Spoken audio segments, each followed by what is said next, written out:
এক ছেলে মানে দোকানে 1 টাকা নিয়ে গেছে, বলতেছে কি এই দোকানে কি আল্লাহ তাআলা কি পাওয়া যাবে? তখন সে অনেক দোকানদার বলে না, পাওয়া যাবে না। পরে এই ছেলে আরেক দোকানে গেল, 1 টাকা দিয়ে বলে এখানে কি আল্লাহ তাআলাকে 1 টাকা কি আল্লাহ তাআলাকে পাওয়া যাবে?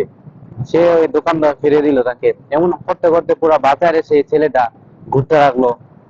সে কোথাও কাকে কেউ ধমকে দেয়, কেউ তাড়িয়ে দেয়। সর্বশেষে এক দোকানে গেল, বলতেছে 1 টাকা দিয়ে বলতেছে আঙ্কেল 1 টাকায় কি আল্লাহ তাআলাকে পাওয়া যাবে? তখন ওই লোকটি তাকে বলছে 1 টাকা তো আল্লাহ তাআলাকে পাওয়া যাবে না, 1 গ্লাস পানি খেতে পারবে। তো তাকে 1 গ্লাস পানি খাওয়ালো।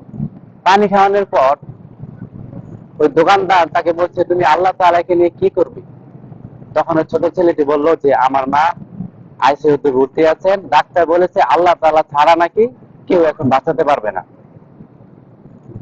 তখন ওই লোকটি ছেলেটি থেকে তার মা কোন হাসপাতালে, কোন ইউনিটে, তারপর কত নম্বর রুমের সব জানলো।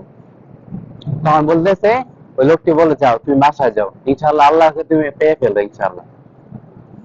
তারপরের দিন ওই বাচ্চাটি জানতে পারলো যে তার মার অপারেশন যত খরচ, সব খরচ কেউ একজন এসে দিয়ে গেছে।